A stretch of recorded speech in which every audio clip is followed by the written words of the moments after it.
कि नेपाल जो है वो इंडिया के ऊपर में, ये वाला जो कंट्री है ये नेपाल है। हम इसको कलर दूसरा लेके बनाते हैं ताकि रेड कलर से आपको समझ में आए। ये जो है ये नेपाल है। नेपाल एक लैंडलॉक कंट्री है। लैंडलॉक उसे कहते हैं जो चारों ओर से भूमि से घिरा हो, और ये एक बफर देश है। बफर देश उसे कहते हैं जो दो बड़े देशों के बीच का एक छोटा देश होता है, बफर देश। तो जब नेपाल में ये नेपाल पहले बहुत ही शक्तिशाली हो गया था। मुगलों के पतन के बाद नेपाल के गोरखा शासक बहुत ही योद्धा थे, वो लोग बहुत ही वीर हो गए थे। उन लोगों ने ये नेपाल की ये जो सीमा है इससे आगे निकल गए। ये क्या किए, नेपाल में इसके अलावे ये लोग सिक्किम को भी ये लोग कब्जा कर लिए। ये वाला एरिया सिक्किम है, सिक्किम को कब्जा कर लिए। सिक्किम के साथ साथ नीचे का ये तराई एरिया है, ये जो तराई एरिया है ये अवध का था। तो नेपाल के शासकों ने अवध का एरिया भी कब्जा कर लिया। फिर ये आगे बढ़ के ये कुमायूं, उत्तराखंड का इधर का एरिया है कुमायूं, कुमायूं को कब्जा कर लिया। इधर गढ़वाल को कब्जा कर लिया। कुमायूं और गढ़वाल को मिला देते हैं तो उत्तराखंड हो जाता है। इन दोनों को कब्जा कर लिया। और यहाँ थी सतलज नदी और ये थी तीस्ता नदी। तो नेपाल की जो सीमा बन गई वो सतलज नदी से लेकर कहां तक हो गई, ये तीस्ता नदी तक हो गई। ये यहाँ टी लिख देते हैं, तीस्ता, एस फॉर सतलज। सतलज से तीस्ता नदी के बीच में इनकी क्या हो गई, सीमा बन गई। इतना लंबा इनका क्षेत्र हो गया। इन बढ़ते साम्राज्य को देखते हुए ब्रिटिशर्स, उस समय तो हम लोग स्वतंत्र थे नहीं, इंग्लैंड का कब्जा था हमारे ऊपर, तो जो ब्रिटिशर्स थे सब इंग्लैंड वाले, उन्होंने इसके साथ युद्ध कर दिया। उस युद्ध को कहते हैं एंग्लो नेपाल वार, आंग्ल नेपाल युद्ध। यह युद्ध चला 1814 से लेकर 1816 के बीच में। इस युद्ध में गोरखा बहुत वीरता से लड़े, लेकिन अंग्रेजों का हथियार अच्छा था, उनकी स्ट्रेटजी अच्छी थी। अंततः अंग्रेजों की जीत हो गई और 1816 में एक संधि साइन हुआ। उस संधि यानी समझौते का नाम था सुगौली की संधि। अब आपसे क्वेश्चन ये पूछ सकता है कि सुगौली की संधि कब साइन हुई थी। तो देखिए, सुगौली की संधि साइन हुई थी 1815 में, याद रखिएगा। और वो इम्प्लीमेंट यानी कब उसको अमल में लाया गया, कब से वो लागू हो गया, तो वो 1816 से। तो आप 1816 ही याद रखिएगा क्योंकि उसी दिन से वो लागू हुआ था। एक क्वेश्चन और पूछता है कि सुगौली कहाँ पे है, तो सुगौली बिहार के चंपारण में है। यहीं पे समझौता हुआ था गोरखा और अंग्रेजों के बीच में। इस समझौते के तहत कुछ बातें कही गई थी, उसको समझिए। इस समझौते के तहत कहा गया कि गोरखा लोगों ने जो गढ़वाल जीता है वो अंग्रेजों को वापस करे, कुमायूं वापस करे, तराई का क्षेत्र वापस करे, सिक्किम वापस कर दे। तो जब ये वापस कर देगा तो नेपाल की तो सीमा बदल जाएगी। अब सतलज से तीस्ता थोड़ी रहेगी जब ये वापस कर देगा तो। तब नेपाल की एक नई सीमा का निर्धारण किया गया जिस पर लेकर अभी विवाद चल रहा है। तो उस सीमा का नाम क्या है, तो समझते हैं हम लोग। आंग्ल नेपाल युद्ध में जब नेपाल की पराजय हुई तो अंग्रेजों ने नेपाल के लिए सीमा का निर्धारण कर दिया। उन्होंने कहा कि उत्तराखंड में जो शारदा नदी है, इसी शारदा नदी को ना नेपाल के लोग काली या महाकाली कहते हैं। तो जो महाकाली नदी है वो यहाँ से सीमा बनाएगी पश्चिम से, और इस तरह में मेची नदी वो नेपाल से ही निकलती है। नेपाल का लास्ट नदी है मेची नदी। ये मेची नदी नेपाल से निकलकर बिहार के किशनगंज, इधर पे जिला है किशनगंज में महानंदा नदी से वर्तमान में मिल जाती है। तो ये इधर में महाकाली नदी बॉर्डर बन गया और यहाँ पर मेची नदी बॉर्डर बन गया। इन्हीं के बीच में क्या हो गया भैया, नेपाल हो गया। और नीचे में त्रिवेणी, आप पता होगा बिहार के चंपारण में त्रिवेणी बांध है, तो नीचे में त्रिवेणी नदी। तो ये नीचे का एरिया था, वो विवाद का कारण नहीं है। वर्तमान विवाद का काम महाकाली नदी। तो आप समझ गए। अब बात समझते हैं ये क्या चीज है, काला पानी और ये लेपुलेख विवाद, इस सब के बारे में। तो इतना समझे। अब नेक्स्ट स्लाइड में हम समझते हैं, ध्यान से समझिएगा। ये जो ट्रीटी थी, ट्रीटी को अगर आप ध्यान से देखेंगे इस पे, तो हम आपको समझा दिए थे। इंडिया नेपाल के बीच में एंग्लो नेपाल वार 1814 से 16 के बीच हुआ। सिगौली की संधि चंपारण में है 1816 में। कौन कौन से एरिया वापस करना पड़ा था, गढ़वाल, कुमायूं, तराई और सिक्किम का एरिया। नदी कौन कौन सी हो गई, महाकाली नदी से लेके, महाकाली नदी यहाँ से और इधर में मेची नदी के बीच में ये हो गया था। आप भले इसका स्क्रीनशॉट ले सकते हैं। पहले जो नेपाल था, पहले का नेपाल की सीमा यहाँ पे क्या थी, सतलज नदी, और इधर में तीस्ता नदी। लेकिन बाद में क्या कर दिया गया, नेपाल की सीमा को, नेपाल के सीमा को यहाँ पे ये हो गया आपका नेपाल में इधर बना दिया गया मेची नदी को, कि भैया पूरब में आपका मेची नदी और इस साइड में महाकाली नदी। तो ये सुगौली की संधि के बाद का है। नेपाल कहता है कि भैया हम इसी को मानेंगे। तो विवाद कहां से है, इसको मानेंगे। तो समझिए इसके बारे में। हालांकि इसका स्क्रीनशॉट लेना चाहते हैं तो ले सकते हैं, नहीं तो आप एक नोट्स बनाते चलिएगा। विवाद का कारण क्या है, तो उत्तराखंड से हम लोग को मानसरोवर यात्रा की शुरुआत करानी थी हम लोग को। तो मानसरोवर यात्रा कैसे होगा, तो ध्यान से देखिए। मानसरोवर यात्रा के लिए हम लोग एक बहुत लंबा रास्ता तय करते थे। मानसरोवर जाने के लिए हम लोग सिक्किम के यहाँ पर एक दर्रा है जिसका नाम है नाथुला दर्रा। इस नाथुला दर्रा से हम लोग कैलाश मानसरोवर जाते थे। यहाँ शंकर जी का स्थान है कैलाश मानसरोवर पर्वत पर, महाकाल। तो यहाँ हम लोग जाते थे जो श्रद्धालु हैं। तो भारत सरकार ने सोचा कि क्यों ना हम इन लोग को उत्तराखंड के रास्ते पहुंचा दें। यहाँ पर भी एक दर्रा है जिसका नाम है लेपुलेख दर्रा। तो यहाँ से क्यों ना पहुंचा दे। आप खुद देखिए कि यहाँ से बहुत फायदा होगा, दूरियां घट जाएंगी। इससे एक और फायदा क्या हो जाएगा कि हम चाइना से फ्यूचर में जब कभी युद्ध होता है तो हम यहाँ से सेना भी पहुंचा सकते हैं, क्योंकि चाइना का भरोसा करना बेवकूफ़ी होगी। तो भारत सरकार ने यही सोचा कि भैया हम यहाँ सड़क बना देते हैं। तो भारत सरकार में जितनी भी सीमा पर सड़कें बनेंगी बॉर्डर पे, वो बनाने का काम करता है border road organisation BRO, border road organisation BRO। ये सेना के अंडर में एक संस्था है, यही काम करती है। ये क्या करेगी भैया, बॉर्डर पे सड़कें बने। अब विवाद कैसे हो गया देखिए, यहां पर काला पानी एक जगह का नाम है, काला पानी तक सड़क थी। उस सड़क को आगे बढ़ाकर लेपुलेख दर्रा तक लाया गया। यह सड़क की लंबाई थी 80 किलोमीटर। अब नेपाल कह दिया कि भैया आप ये जो सड़क बनाए हैं 80 किलोमीटर, ये हमारे एरिया में है, क्योंकि काला पानी और लेपुलेख दर्रा, लेपुलेख ये तीनों देशों के सीमा पर है। इधर में नेपाल, इधर में इंडिया, इधर नेपाल, इधर चाइना। तो ये जो आप सड़क बनाए ना, ये सड़क गलत है, ये हमारे एरिया में आप मत बनाइए। नेपाल कह रहा है कि हम सुगौली की संधि को मानते हैं, भारत कह रहा है कि हम भी उसी को मानते हैं। फिर विवाद कैसे हुआ समझिए ध्यान से। देखिए आप इसको समझ लीजिए कि नेपाल है, यहां मान के चलिए नेपाल है, ये नेपाल हो गया, और यहां पर उत्तराखंड है, इधर का एरिया ये उत्तराखंड में। जो महाकाली नदी है उसकी 3 ठो शाखाएं हैं। ध्यान से समझिए, आप नक्शा को देखिए, जिसको हम ब्लैक कलर से किए हैं ये नेपाल है, और ये जो रेड कलर से बना दिए हैं ये इंडिया का उत्तराखंड राज्य है। अब सुगौली की संधि कहा गया था कि ये जो ब्लू कलर की नदी आ रही है, ये महाकाली नदी, ये नेपाल और इंडिया का बॉर्डर बनाएगी। दिक्कत इस बात की है कि नदी का उद्गम जो है वो 3 नदियों से मिलकर होता है।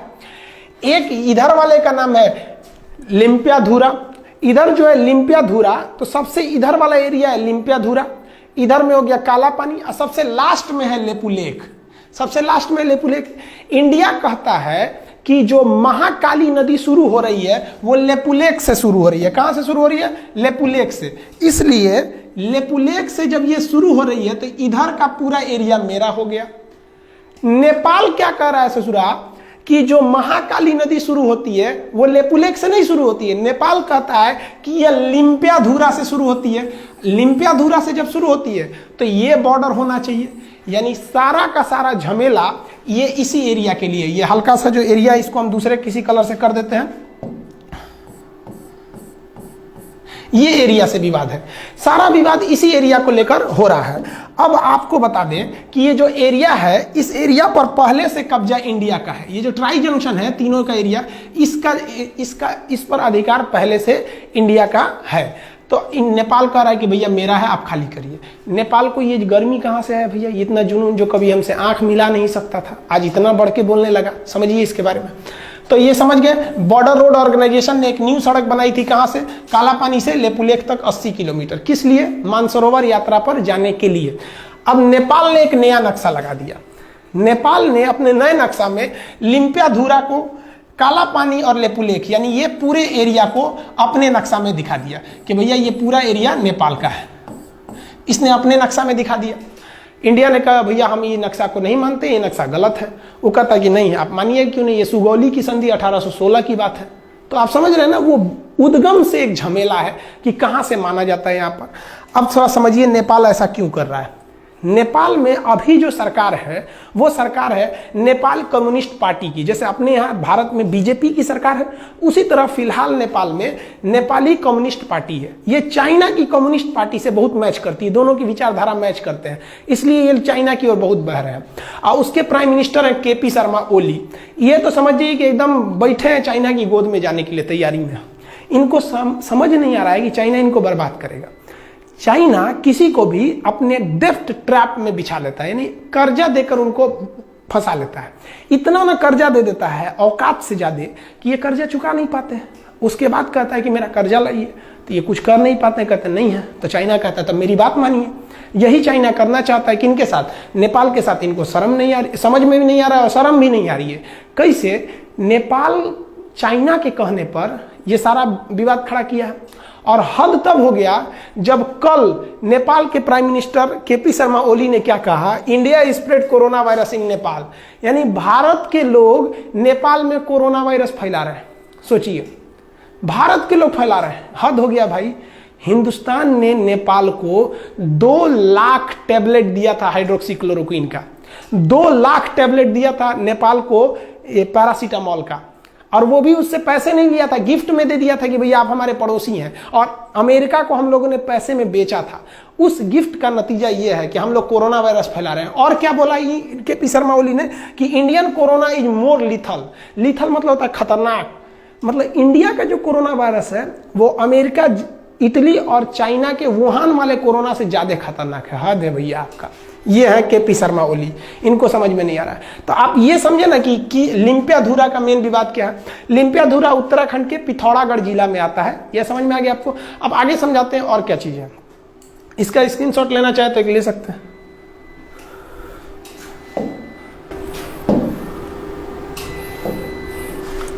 देखिए, जो सड़क बनाया गया है वो सड़क बनाना जरूरी भी था।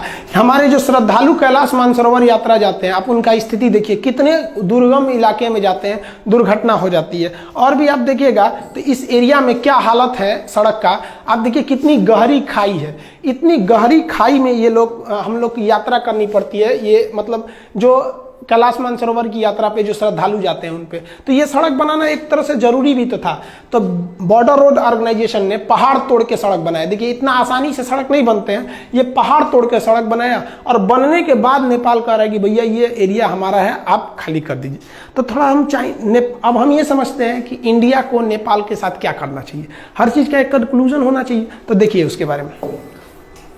देखिए, पहला तो इस मुद्दे को हमें नॉर्मली डेलीगेट बेसिस पे कूटनीतिक तौर पे सुलझा लेना चाहिए। कूटनीतिक मतलब होता है बातचीत करके अधिकारियों के द्वारा इस मामले को सुलझा लेना चाहिए।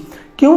क्योंकि हम अपने दोस्त बदल सकते हैं, पड़ोसी नहीं बदल सकते हैं। दोस्त तो बाद में आते हैं, पड़ोसी तो बगल में रहते हैं। अगर हम अपने पड़ोसी से ही दोस्त की तरह व्यवहार रखेंगे तो ज्यादा अच्छा रहेगा। तो इंडिया इसीलिए नेपाल को समझाता है, लेकिन ये समझ नहीं रहे हैं। तो चलिए एक तो हम दिखाते हैं। नेपाल के साथ इंडिया ने ट्रेलर दिखाया था 2015 में। 2015 में मधेसिया विवाद था। इंडिया के कुछ मधेसिया जाति के लोग नेपाल में बसे हैं, नेपाल उन लोग का ध्यान नहीं रख रहा था। इंडिया ने भी क्या किया, तो ध्यान से देखिएगा। नेपाल का जो बॉर्डर शेयर होता है इंडिया के साथ, ये मैदानी क्षेत्र है, यहाँ ट्रक वगैरह जा सकते हैं, इस रास्ते से ट्रक वगैरह जा सकते हैं। लेकिन ये वाला एरिया पूरी तरह पहाड़ है और बड़े बड़े पहाड़ हैं। माउंट एवरेस्ट भी उसी साइड में है, बड़े बड़े। तो चाइना से इधर आना बड़ा मुश्किल हो जाता है। इसलिए चाइना हो गया या कोई भी हो गया, वो अपना सामान अगर चाहते हैं कि नेपाल को बेचे, तो वो नेपाल को बेचने के लिए वो सामान को चाइना से वो कलकत्ता बंदरगाह पे उतार देते हैं और कलकत्ता बंदरगाह से ट्रक के रास्ते इसको नेपाल पहुंचा दिया जाता है। इसका मतलब नेपाल पूरी दुनिया से अगर चाहता है जुड़े तो उसके लिए 2 ही रास्ते हैं, या तो भारत या तो चाइना। अब समझिए भारत और चाइना में क्या प्रॉफिट है उसको। अगर कोई आलू आप नेपाल भेजते हैं इंडिया के रास्ते, तो ट्रांसपोर्ट को जोड़कर अगर खर्चा निकालिएगा तो 1 किलो आलू अगर 10 रुपया है, तो नेपाल पहुंचते पहुंचते वो 10 रुपये किलो का आलू 12 रुपये किलो हो जाएगा, क्योंकि यहाँ ट्रक वगैरह का भाड़ा भी जोड़ना है। लेकिन वही आलू जो 10 रुपये किलो अगर आप चाइना की ओर से भेजिएगा तो ये आलू 250 रुपये किलो हो जाएगा। इतना भयानक इधर मतलब पहाड़ है, सबकी जा ही नहीं पाएंगे आप यहाँ पे। तो इसलिए नेपाल को भी सोचना चाहिए कि भैया अगर भारत ने यहाँ से ब्लॉक कर दिया तो हालत खराब हो जाएगा। 2015 में भारत ने यहाँ से ब्लॉक कर दिया था, 2 महीने तक ब्लॉक कर दिया। 2 महीने में नेपाल का ये हाल हो गया कि नेपाल के जहाजों के पास पेट्रोल नहीं था। वो नेपाल के प्रधानमंत्री बोले थे कि कोई भी जहाज अगर नेपाल में आता है ना, तो आप वो जहाज का पेट्रोल लेके आइएगा, हमारे यहाँ पेट्रोलों नहीं बचा हुआ है। ये हाल हो गया है नेपाल का। तो अगर इंडिया ब्लॉकेज लगा देता है तो नेपाल कहीं का नहीं बच पाएंगे। तो नेपाल को भी सोचना चाहिए कि हम ये ट्राई जंक्शन जो है, जिसे वो लिम्पियाधुरा को मान रहा है, हम लेक को छोड़ ही नहीं सकते हैं, एकदम कंफर्म छोड़ नहीं सकते हैं। और ये नरेंद्र मोदी बैठे हैं प्रधानमंत्री, कश्मीर छोड़वे नहीं किए, लोग कूद रहे थे पाकिस्तानी, ये वो तो लेपुलेख छोड़ेंगे यहाँ पे। इनका भी दिन खराब चल रहा है, विनाशकालीन विपरीत बुद्धि। आप समझदार हैं, आप भी समझते हैं ये सब चीज़ों के बारे में। तो ये टोटल ट्राई जंक्शन का विवाद था। आप होप आप समझ गए होंगे काला पानी। तो काला पानी, लेपुलेख, लिम्पियाधुरा, ये एरिया जो है ये कहाँ पर है? पिथौरागढ़ उत्तराखंड में है। तो नेपाल को इंडिया की कितनी ज़रूरत है आप समझ सकते हैं। और हम लोग ने कभी भी नेपाल का बुरा नहीं चाहा है। इवन हमको नेपाल के बारे में भी सोचना चाहिए। हिंदुस्तान ने ऐसा कोई युद्ध नहीं जीता है जिसमें नेपाल के गोरखा भाइयों का खून न बहा हो।